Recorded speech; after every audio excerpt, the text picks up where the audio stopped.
Radio, la France dans tous ses états. Le 8 septembre dernier, le mouvement de développement des villes, sous-préfectures et de centralité publiait une tribune dans le magazine Marianne pour exiger du prochain gouvernement davantage de préoccupations vis-à-vis de la France périphérique. Entre-temps, François Bayrou démissionne, Sébastien Lecornu est nommé, il démissionne à son tour et vous connaissez la suite. Quid de ceux qui restent, des maires de petites, moyennes et grandes communes, des conseillers municipaux, des sous-préfets? On en parle aujourd'hui avec le maire de Châteaudun, Fabien Verdier. Bonjour. Bonjour. Bonjour Fabien Verdier, merci d'avoir accepté l'invitation de Sud Radio. Donc vous présidez l'association des maires des villes de sous-préfecture.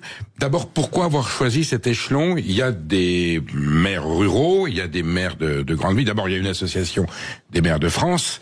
Et là, on a une catégorie qui remonte à combien de temps, l'association des maires de sous-préfecture? Nous l'avons créée début de l'année 2023. 2023. Alors, pourquoi cet échelon? Moi, ça me parle beaucoup, la sous-préfecture, en termes de territoire. Et quand on cite les noms des sous-préfectures, ce sont des noms qui parlent. Que ce soit Pontivy, que ce soit Saint-Gaudens, que ce soit Castres. Vous voyez, tout le monde dit « Ah, mais je connais une sous-préfecture ».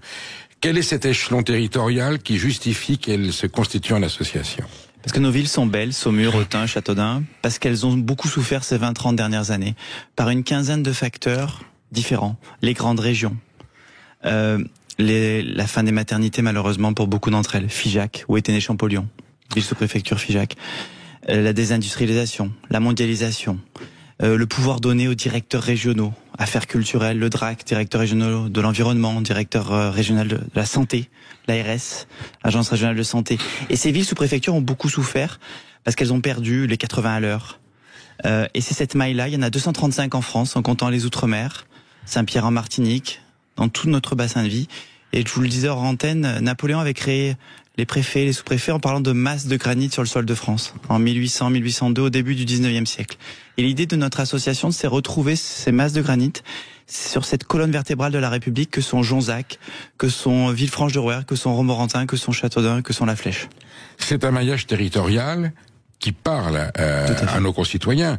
J'allais dire l'élu municipal et les représentants du corps électoral auprès des citoyens. C'est le premier contact. Mais au niveau de l'État, le premier contact, c'était le sous-préfet. Avec le sous-préfet Auchan d'Alphonse Daudet. Enfin voilà, un sous-préfet. On disait toujours, ça y est, un peu moqueur, un putschiste de sous-préfecture. Enfin, la sous-préfecture, c'est le bâtiment de l'État qui est le plus proche des citoyens. Est-ce que du coup, cette relation entre l'État et nos concitoyens est affaiblie par le fait que les sous-préfectures aient perdu de leurs prérogatives? Considérablement affaiblie. La dernière grande réforme, c'est Raymond Poincaré en 1926 qui avait enlevé des sous-préfectures. Nous, on propose de recoudre le pays, la République, la 5e République, à partir de ce maillage ville, sous-préfecture, sous-préfecture. Jambe droite, jambe gauche. Je vous le disais dans la quinzaine de facteurs. Avant, il y avait les cartes grises qui étaient faites dans les sous-préfectures. En Eure-et-Loire, c'était Nogent-le-Rotrou, Dreux, Châteaudun. Aujourd'hui, on a perdu beaucoup. On est 7 ou 8 par ville, par sous-préfecture, en comptant le chauffeur du sous-préfet. On a beaucoup perdu. On a perdu les tribunaux. Il y avait les prud'hommes, etc. La justice, pouvoir régalien, les greffiers, les magistrats, les gynécologues obstétriciens, la chirurgie. Tout ça a fait qu'on a affaibli considérablement ce bassin de vie, ce chef-lieu d'arrondissement qu'étaient les villes sous-préfectures. Et nous, on propose d'aller vers cette reconnaissance des villes sous-préfectures pour, encore une fois, recoudre la République. Ça a été perdu au profit de qui? Est-ce que la préfecture a récupéré ce tissu, ou pas forcément? Pas tant que ça, parce que quand la ville-préfecture, Châteauroux-Bourges a perdu en base 1, nous on a perdu en base 15 ou 20. Non, c'est les préfectures de région qui ont gagné. L'État régional, Strasbourg, Lille, Nantes, pour citer quelques exemples, et les régions, les grandes régions, la loi NOTRe de 2015 qui a donné du pouvoir aux grandes régions. Et donc, quand tu es Vitry-le-François dans la région Grand Est, tu es considérablement affaibli. Quand tu t'appelles Bressuire, ville sous-préfecture, dans la région Nouvelle-Aquitaine, idem. La fin du député-maire ou du sénateur-maire. Bref, cette quinzaine de facteurs qui ont encore une fois fragilisé ces magnifiques villes qui étaient l'histoire de France et l'ADN de la France. Est-ce que pour autant, c'est un problème de reconcentration de l'État, de décentralisation? Est-ce que j'allais dire c'est une forme de jacquerie que les sous-préfectures protestent. Il y a d'autres associations de maires. Celle-là situe bien l'échelon territorial qui parle aux Français. Est-ce que vous verriez dans une décentralisation avec des pouvoirs régionaux accrus, la possibilité de, j'allais dire, redynamiser le rôle d'une sous-préfecture ou de cet échelon urbain? Oui, on le fait rarement. Prenons l'exemple de la Suisse où il y a des cantons, une soixantaine de mémoires. Il y a un pouvoir exécutif et législatif par canton. Est-ce qu'il ne faut pas redonner au niveau de l'arrondissement, au niveau de la sous-préfecture, de la ville sous-préfecture ou de l'intercommunalité, des pouvoirs accrus pour redynamiser? Nous, par exemple, nous avons 21 propositions dans notre projet avec les collègues.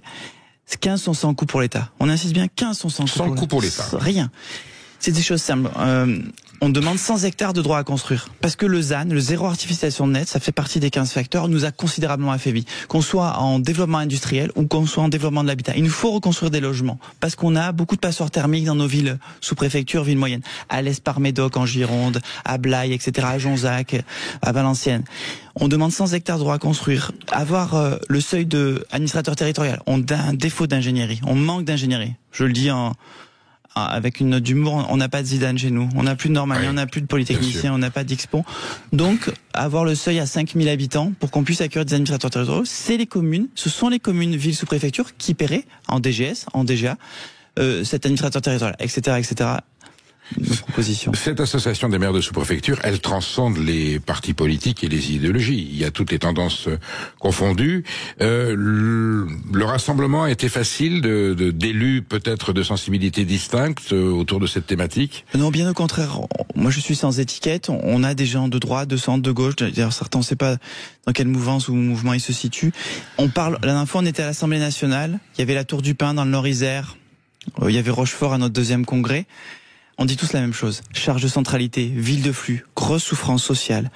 Nous sommes un peu des insulaires de la République. On nous a oubliés. La République nous a oubliés. Vous voyez, Châteaudun, en 1870, face aux Prussiens, nous avons résisté vaillamment. Il y avait un Dunois face à 10 Prussiens. Bataille célèbre. En Beauce, à Châteaudun, à Loigny-la-Bataille, à Varise, à Civry et à Châteaudun. On avait perdu le 4 septembre 1870. Et en 1877, Patrice MacMahon dit à la ville de Châteaudun, vous avez mérité, je vais vous octroyer la possibilité de faire figurer dans vos armoiries la croix de la Légion d'honneur. Nous sommes la 5e ville de France. Et moi, je le dis souvent, Châteaudun n'a pas abandonné la France. Et pourtant, la France, la République, l'État, me disent certains maires, l'État a abandonné Châteaudun et ses villes sous-préfectures. Et c'est bien ça. Peut-être une petite jacquerie comme vous dites, mais c'est penser à nous, on existe. On veut se redynamiser, hôpital, MCO, médecine, chirurgie obstétrique, l'industrie, 100 hectares de droits à construire, qu'amènera de la TVA à l'État demain. C'est des sources de recettes. Qu'amènera une balance commerciale pour le pays.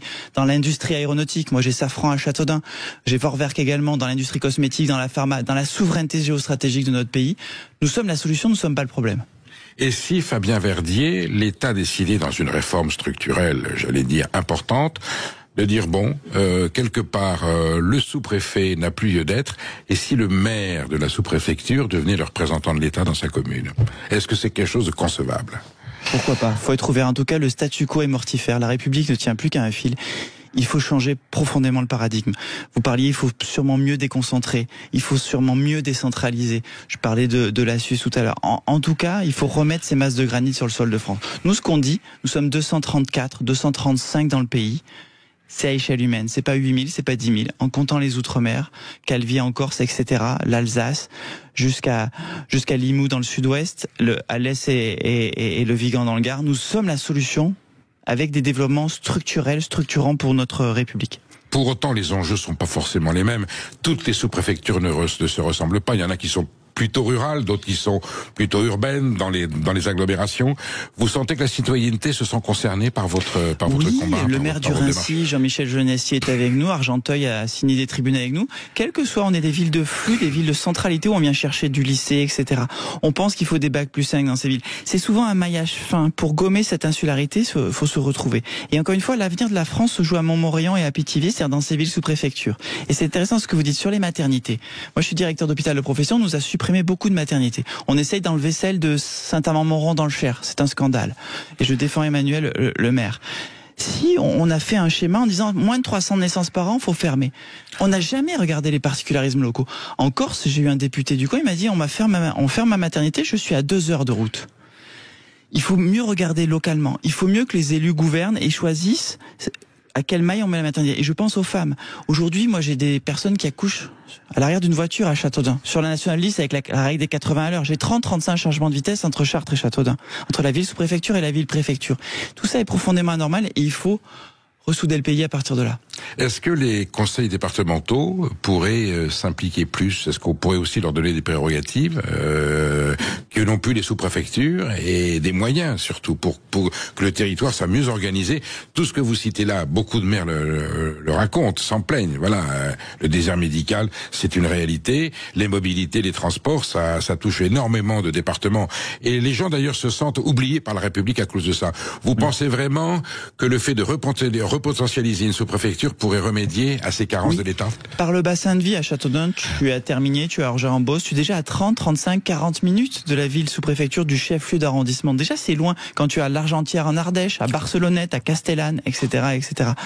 Et donc, oui, ça va repotentialiser, c'est un axe fort. Ville sous-préfecture et sous-préfecture. Les départements peuvent avoir un rôle à jouer, vous avez raison. On a trop éloigné. Qu'est-ce que nous disaient les Gilets jaunes dans les cahiers de doléances? Proximité, proximité, proximité. Et on éloigne. On met le directeur régional des affaires culturelles à Strasbourg, très loin de tout le monde, ou à Bordeaux. On met le DGDRS tout puissant, alors qu'il n'a aucune légitimité démocratique. C'est dû à quoi? Économie budgétaire ou ce sont des énarques qui ne connaissent pas le terrain, qui croient être plus efficaces? La technocratisation de la République. Bien sûr. On a enlevé le pouvoir des élus. Oui. Pour moi, le maire devrait être le directeur de l'hôpital, parce que la santé est la première préoccupation des citoyens. Oui, bien sûr. C'est le peuple derrière qui serait finalement en responsabilité de son hôpital et pas un technocrate. Et deuxièmement, la sécession des élites.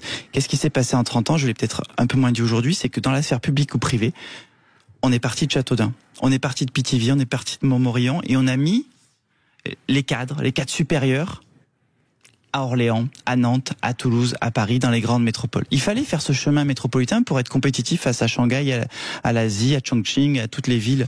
Oui, c'est pas la même échelle. Mais il faut que ces villes moyennes tiennent, sinon la République tient pas. Nous, on dit il faut un plan puissant d'action pour ces villes sous-préfectures, comme on a lu la loi sur les métropoles en 2014 qui a consacré le fait métropolitain.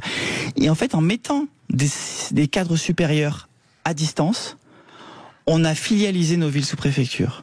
Un chiffre, en 2012 selon l'INSEE, 31% des habitants en Ile-de-France sont des emplois métropolitains supérieurs. 4 supérieurs, 31%, quasiment 1 sur 3.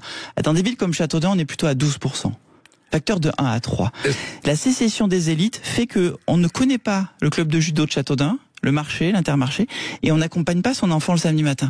Et donc, t'as un séparatisme territorial, t'as une sécession territoriale dans notre République. Est-ce qu'il y a une incidence démographique? Est-ce que, de ce fait, vous avez des habitants qui s'en vont, des gens qui disent on va habiter ailleurs parce que on n'a pas le réseau social, parce qu'on n'a pas les infrastructures de l'État, on n'a pas le niveau scolaire que l'on veut, et du coup, il y a une migration des gens qui vont des sous-préfectures vers d'autres agglomérations? Oui, il y a une migration, il y a eu un exode rural des élites qui sont allés vers les métropoles sur 10-20 ans.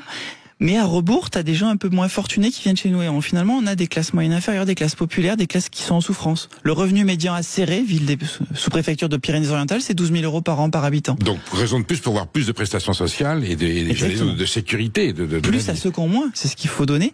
Et plus de bâtiments à construire. Le ZAN, le zéro artificialisation nette, ne tuera pas plus tôt, mais tuerait Châteaudun. Il faut donner 100 hectares en UX, comme je dis, UX c'était dans le PLU, plan local d'urbanisme, pour de droit à construire, faire des usines. Moi je viens d'accueillir Vorwerk numéro 2 dans le Grand Châteaudun, je suis président de l'Interco. On leur a vendu, avec le Grand Châteaudun, 12 hectares neufs, 13 hectares. Ils ont fait une très belle usine, il y a déjà 130 salariés, bien rémunérés, de la bonne industrie, la haute valeur ajoutée, une spécialisation intelligente. Ça veut dire que je peux faire 7 à 8 usines. Et j'ai envie de dire, ça repart. Quelques médecins, un dermatologue, des dentistes, des usines. Et on refait République dans ces bassins de vie, dans ces arrondissements, dans ce qui fait la France depuis 2 siècles. Quand vous rencontrez les représentants du corps préfectoral, les préfets, ou le sous-préfet ou la sous-préfète de Châteaudun, ils en conviennent de votre malaise, ou ils sont tenus par un devoir de réserve, où ils reconnaissent qu'effectivement ils voudraient plus de moyens et qu'ils sont en train justement, le réseau sous-préfectoral est en train de se déliter. Ils en conviennent? Ils sont dans leur devoir de réserve, évidemment, mais certains, à demi-mot, en France et ailleurs, ils nous le disent, oui, vous avez raison. On a réouvert le président de la République a réouvert quelques villes sous préfecture il y a quelques années, mais pour en faire quoi?